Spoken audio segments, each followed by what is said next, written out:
베트남의 험한 산길을 넘어 태국까지 도착했습니다. 하지만 방콕 입국장에서 여권 문제로 붙잡혀 북한으로 강제 송환될 위기에 처하고 말았습니다. 잠시만요.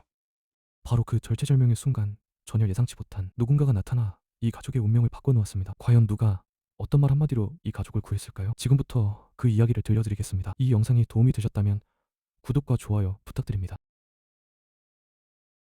그 모든 것은 이렇게 시작되었습니다. 안녕하세요. 제가 태어나고 자란 곳은 함경남도 함흥시 성천강이 굽이굽이 흐르는 사포구역이라는 동네입니다. 어릴 때는 그 강이 얼마나 넓고 깊은지도 몰랐습니다. 그냥 매일 아침 학교 가는 길에 강물 소리를 들으며 걷고 여름이면 동무들이랑 강가에서 고기 잡다가 어머니한테 혼나고 겨울이면 꽁꽁 언 강 위에서 팽이치기 하다가 엉덩방아 찍고 그게 제 어린 시절의 전부였습니다. 어르신들도 잘 아시겠지만 그 시절 북한이라는 곳도 사람 사는 동네였습니다. 우리 아버지는 함흥 시내 인민학교에서 수학을 가르치시던 교원이셨는데 참 따뜻하고 꼼꼼하신 분이셨어요.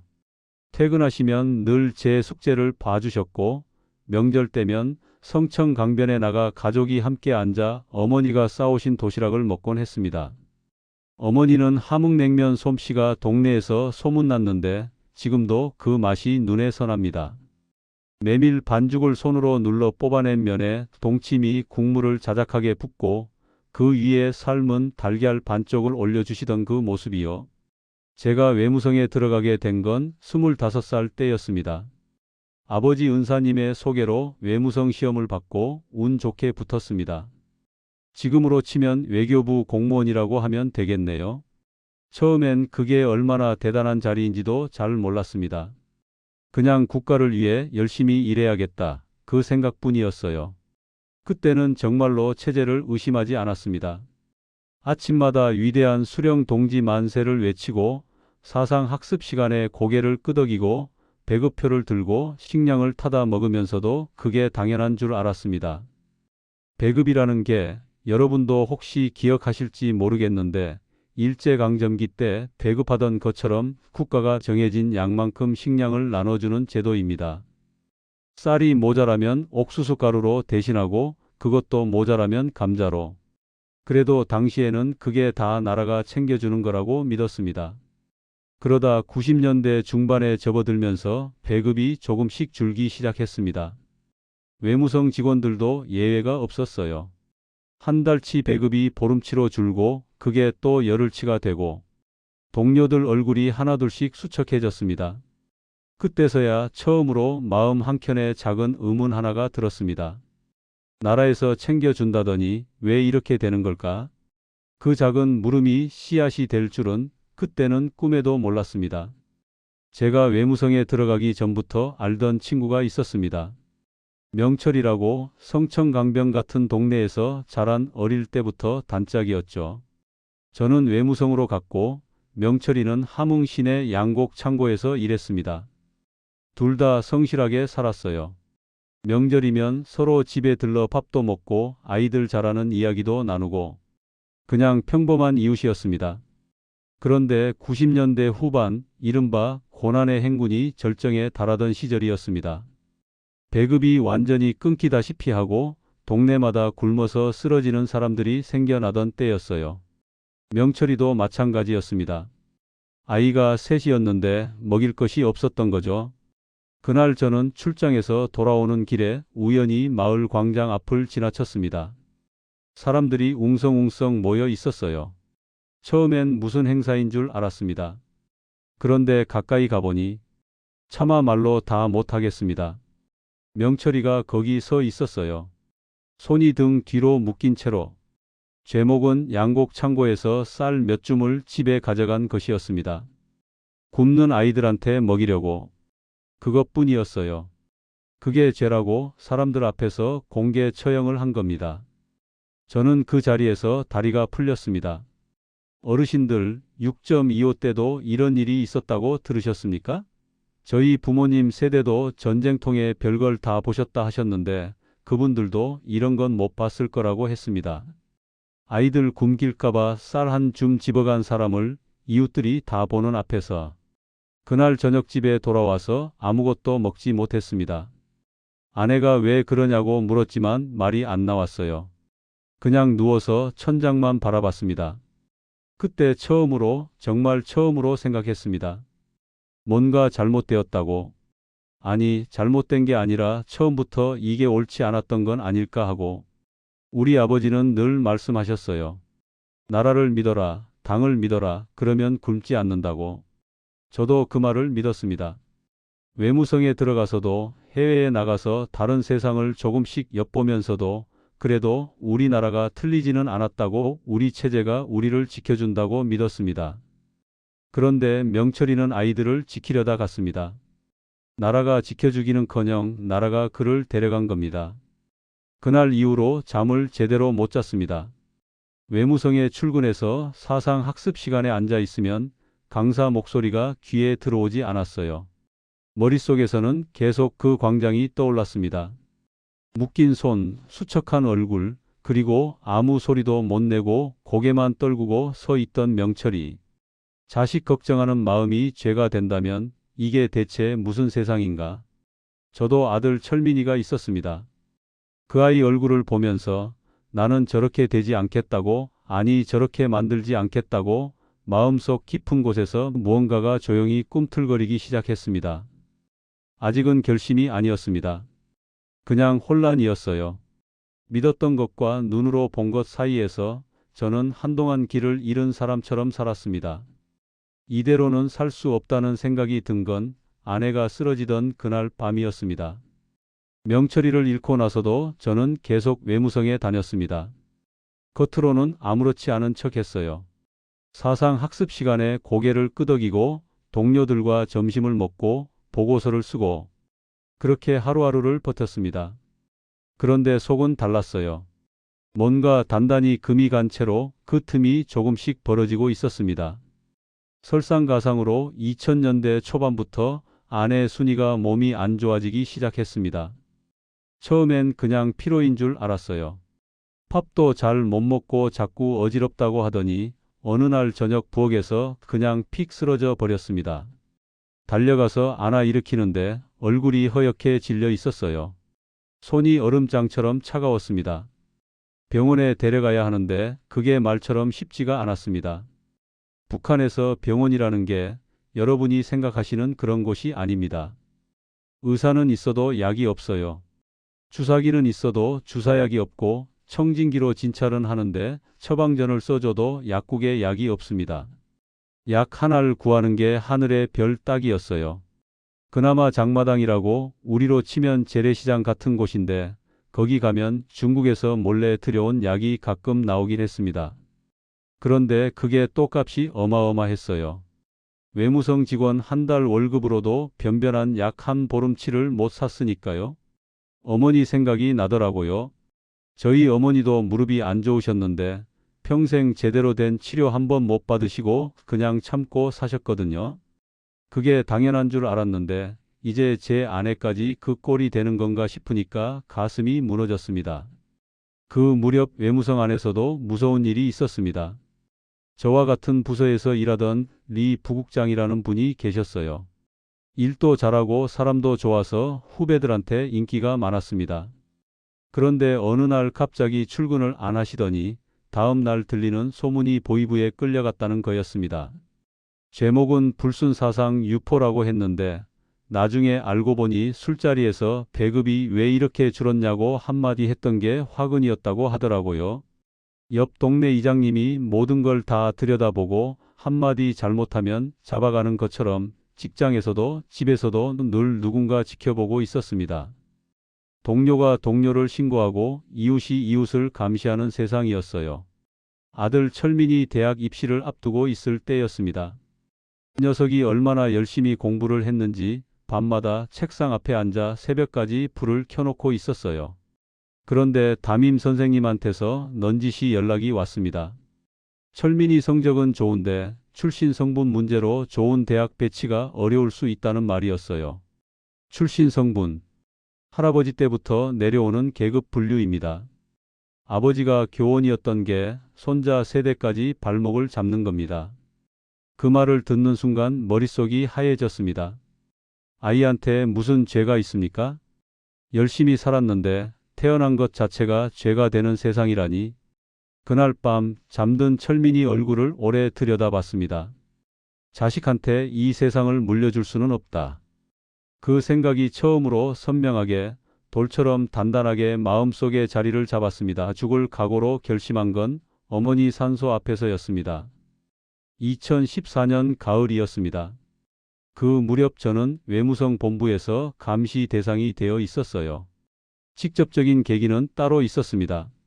오랫동안 앉아서 서류 일을 하다 보니 목 디스크가 심해졌는데 제가 상부에 보고서를 올려서 치료를 받게 해달라고 했습니다. 그런데 결제가 내려오는데 딱 하루도 안 걸렸어요. 안 된다는 겁니다. 일주일 전에 같은 부서 동료는 똑같은 이유로 허락을 받았거든요. 저만 안 된 겁니다. 그게 무슨 뜻인지는 굳이 설명 안 해도 아실 겁니다. 누군가 저를 찍어 놓은 거였어요. 그날 저녁 집에 돌아와서 잠이 오지 않았습니다. 뜬 눈으로 밤을 새우다가 새벽에 혼자 결심했습니다. 됐다. 나는 이 나라를 떠나겠다. 결심을 굳히고 나서 제일 먼저 한 일이 어머니 산소에 가는 것이었습니다. 어머니는 제가 외무성에 들어가고 몇 해 뒤에 돌아가셨어요. 함흥 외곽 야트막한 언덕배기에 모셔져 있었는데 명절이면 꼭 찾아가서 절을 올리곤 했습니다. 그날은 혼자 갔습니다. 아내한테도 아무 말 안 하고요. 산소 앞에 쪼그려 앉아서 한참을 있었습니다. 어머니, 저 이제 여기를 떠나려 합니다. 다시는 이 산소에 못 올 수도 있습니다. 용서해 주십시오 하고 속으로 빌었습니다. 눈물이 나오더라고요. 그냥 줄줄 흘렀습니다. 어릴 때 성천강변에서 손잡고 걷던 어머니, 냉면 한 그릇 끓여주시던 어머니, 평생 고생만 하시다 가신 어머니. 차마 발길이 안 떨어졌습니다. 그날 저녁 철민이가 잠든 뒤에 아내한테 처음으로 털어놨습니다. 나 진지하게 할 말이 있다고 앉으라고 했습니다. 아내가 제 얼굴을 보더니 표정이 굳었어요. 그러고는 한참 듣기만 했습니다. 북한을 떠나자고 우리 가족 셋이 다 같이 나가자고 했습니다. 아내가 처음에는 아무 말도 안 하더라고요. 그냥 손만 만지작거리고 있었어요. 한참 만에 한마디 했습니다. 애는요? 철민이는 데려갈 수 있어요? 그 말에 제가 눈물이 또 났습니다. 맞아요. 그 어머니 마음이요. 자기 몸이 힘들고 무서운 게 아니라 아이가 걱정되는 거였어요. 우리 둘이 그날 밤 오래오래 이야기를 나눴습니다. 준비 기간은 딱 일주일이었습니다. 길게 할 수가 없었어요. 시간을 끌수록 들킬 위험이 컸으니까요. 여권은 마침 갱신이 된 상태였습니다. 하늘이 도운 거라고밖에 설명이 안 됩니다. 돈은 그동안 조금씩 모아둔 외화를 챙겼습니다. 짐은 최소한으로만 쌌어요. 너무 많이 싸면 이상하게 보일 테니까. 살던 집을 마지막으로 한 바퀴 둘러봤습니다. 성천강이 보이던 창문, 아들 철민이가 공부하던 책상, 아내가 매일 아침 밥을 짓던 부엌. 다시는 못 볼 수도 있는 풍경들을 눈에 담았습니다. 부모님 생각, 형제 생각, 평생 살아온 고향 생각이 물밀듯 밀려왔지만 꾹 참았습니다. 자식만큼은 살려야 한다. 그 한 가지 생각으로 버텼습니다. 새벽 2시였습니다. 그날 밤만큼 시간이 느리게 간 적이 없었습니다. 2015년 초봄 드디어 그날이 왔습니다. 아내 순이와 아들 철민이 그리고 저. 셋이서 짐을 최대한 소리 안 나게 챙겼습니다. 앞집에 북한 사람이 살고 있었거든요. 가방 하나라도 탁 떨어지면 끝이었어요. 숨도 크게 못 쉬면서 문을 열었습니다. 그런데 하필 그날 건물 현관문에 잠금 장치가 걸려 있었습니다. 열쇠가 없었어요. 순간 머릿속이 하얘졌습니다. 아는 사람한테 조용히 전화해서 문을 열어달라고 부탁했습니다. 무슨 일이냐고 묻는데 그냥 잠깐 나갈 일이 있다고만 했어요. 그렇게 겨우 밖으로 나왔습니다. 택시를 불러서 탔고 뒤를 돌아보지 않았습니다. 두만강까지 가는 길은 제가 미리 머릿속으로 수십 번 그려둔 경로였습니다. 브로커 같은 건 없었어요. 저 혼자 정보를 모으고 저 혼자 길을 찾았습니다. 외무성에서 오래 일하면서 지리 감각이 몸에 배어 있었고 경계 지역 지도를 머릿속에 외워두고 있었습니다. 강가에 도착했을 때는 새벽 4시가 다 되어 있었습니다. 봄이라고는 해도 두만강 물은 아직 차가웠어요. 강폭이 그리 넓지 않은 곳을 미리 점 찍어 두었지만 막상 눈앞에 서니 다리가 떨렸습니다. 철민이가 제 손을 꼭 잡았어요. 19살 먹은 녀석이 아무 말도 안 하고 그냥 손만 잡고 있었습니다.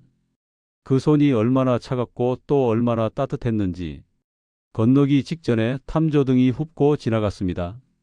순찰대가 강변을 비추는 불빛이었어요. 저희 셋은 그 자리에서 납작 엎드렸습니다. 풀숲에 얼굴을 받고 숨을 참았어요. 심장 소리가 귓속에서 쿵쿵 울렸습니다. 불빛이 저희 쪽으로 천천히 다가오다가 멈추는 것 같았어요. 아내가 제 팔을 꽉 쥐었습니다. 하늘에 계신 어머니께 기도했습니다. 어머니, 이 한 번만 도와주십시오. 이 아이만큼은 살려주십시오. 눈을 꼭 감고 속으로 되뇌었습니다. 얼마나 지났을까요? 탐조등이 다른 쪽으로 넘어갔습니다. 숨을 내쉬었더니 온몸이 후들후들 떨렸어요. 강을 건넜습니다. 발이 물에 닿는 순간 온몸이 얼어붙는 것 같았지만 그냥 걸었습니다. 철민이 손을 놓지 않았어요. 아내도 제 다른 손을 잡고 있었습니다. 셋이서 손을 잡고 강을 건넜습니다. 물이 무릎까지 차오를 때 아내가 흔들거렸는데 제가 허리를 잡아줬습니다. 그렇게 겨우 맞은편 강둑에 발을 디뎠을 때 저도 모르게 무릎이 꺾였습니다. 중국 땅이었습니다. 그 차갑고 낯선 흙 위에 무릎을 꿇고 저는 그냥 한참을 있었습니다. 자유를 얻었다고 생각했습니다. 그런데 그게 아니었어요. 진짜 시련은 이제부터였습니다. 자유를 얻었다고 생각했는데 중국 땅은 또 다른 감옥이었습니다. 두만강을 건너고 나서 저희 세 식구는 무작정 어둠 속을 걸었습니다. 날이 밝기 전에 사람 눈에 띄면 안 됐으니까요. 중국 공안에 잡히면 바로 북한으로 송환됩니다. 북한으로 돌아가는 건 죽으러 가는 것과 다름없었어요. 한참을 걷다가 작은 농가 하나를 발견했습니다. 조선족 할머니 혼자 사시는 집이었어요. 문을 두드렸을 때 얼마나 떨렸는지 모릅니다. 할머니가 문을 여시더니 저희를 위아래로 훑어보셨어요. 아무 말씀 없이 안으로 들어오라고 손짓하셨습니다. 그 손짓 하나에 눈물이 핑 돌았습니다. 같은 핏줄이라고 말도 통하고 그냥 들여보내 주신 거였어요. 할머니 댁 골방에서 석 달을 숨어 지냈습니다. 방 한 칸이었습니다. 낮에는 절대 밖에 나가지 못했어요. 혹시라도 이웃 눈에 띄면 신고가 들어올 수 있었으니까요. 창문 커튼을 치고 조용히 앉아서 날이 저물기를 기다리는 게 하루의 전부였습니다. 철민이가 그 좁은 방 안에서 얼마나 답답했을까요? 아무 말도 안 하고 벽만 보고 있는 아이 뒷모습이 지금도 눈에 밝힙니다. 할머니는 매일 밥을 챙겨주셨습니다. 변변치 않은 살림에 식구가 셋이나 늘었으니 얼마나 부담이 되셨겠어요. 그래도 한 번도 내색을 안 하셨어요. 가끔 철민이 머리를 쓰다듬어 주시면서 참아라, 곧 좋아진다고 하셨습니다. 그 말이 그렇게 고마울 수가 없었습니다. 돈이 바닥나기 시작하면서 저는 어쩔 수 없이 밤에 몰래 나가 일을 했습니다. 근처 식당에서 설거지도 하고 농사철에는 밭일도 했어요. 중국말을 못하니까 손짓 발짓으로 소통했습니다. 말 한마디 잘못했다가 북한 사람인 게 들통날까봐 늘 조마조마했어요.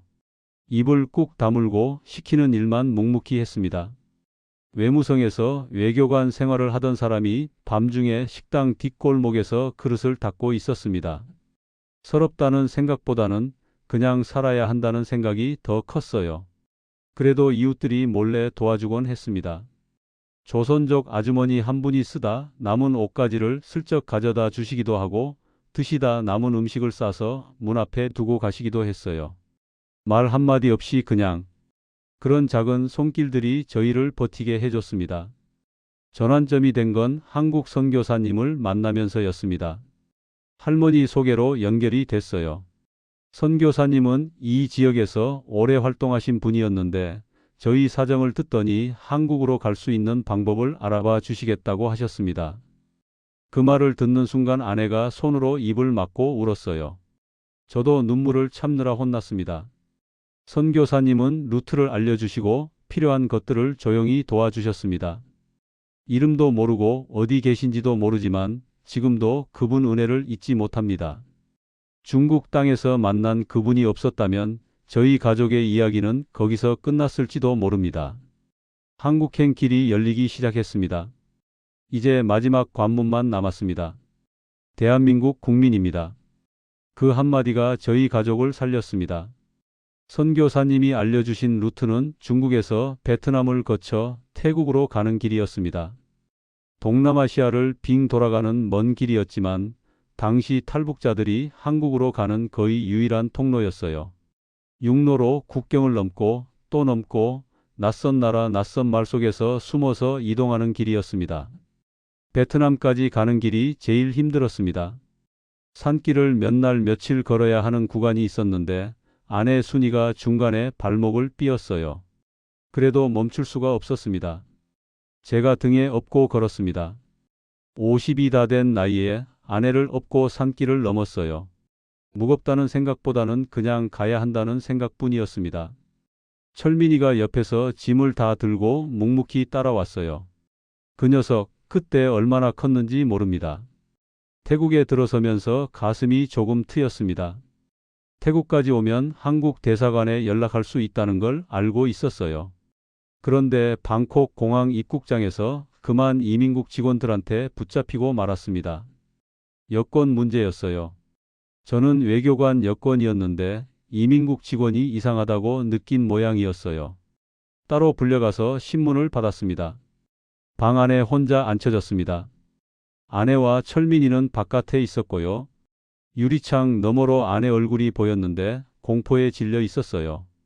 그 얼굴을 보니까 정신이 번쩍 들었습니다.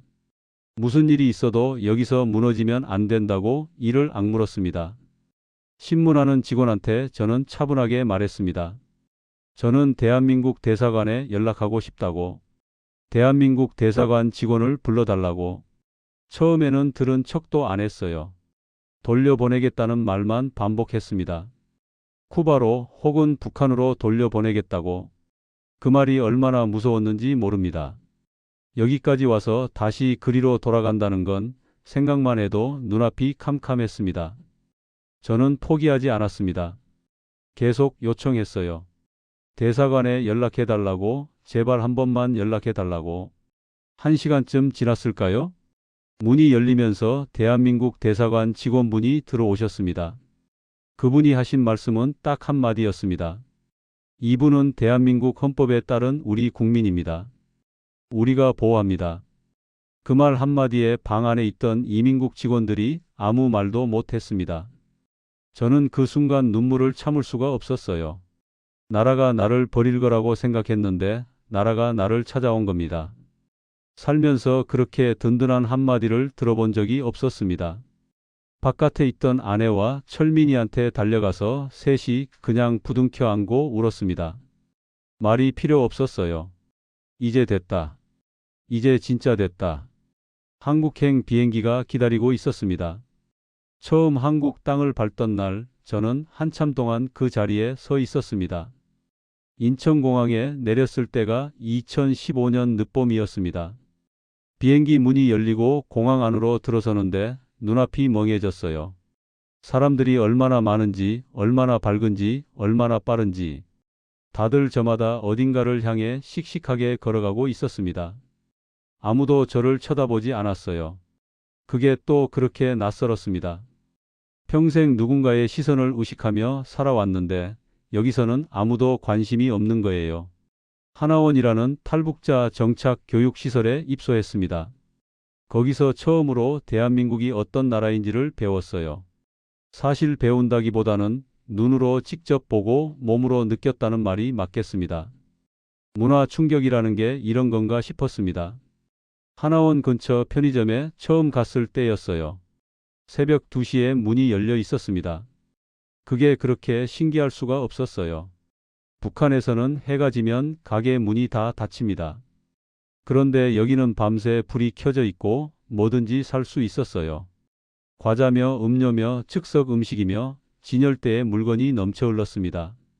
마트에 처음 갔을 때는 한참을 멍하니 서 있었습니다. 쌀 포대가 산처럼 쌓여 있었어요.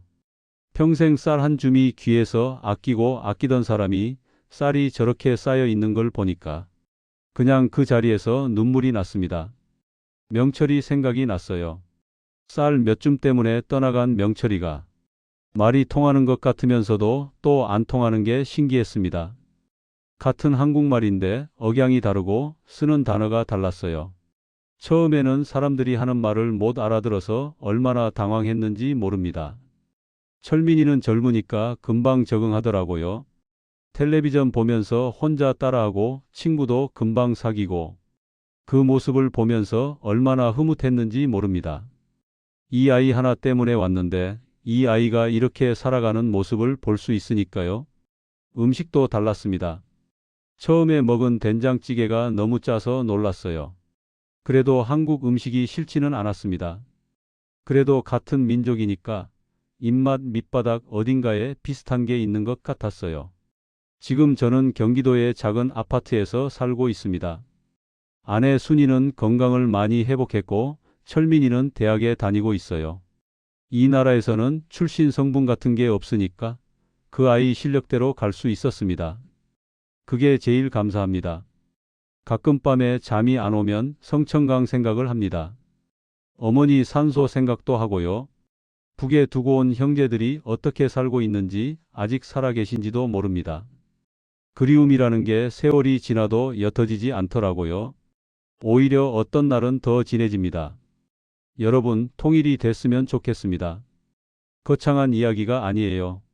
그냥 고향에 한번 가보고 싶습니다. 어머니 산소에 꽃 한 송이 놓고 싶습니다. 우리 세대에는 꼭 그날을 봤으면 합니다. 그게 제가 이 이야기를 꺼낸 이유입니다. 끝까지 들어주셔서 고맙습니다.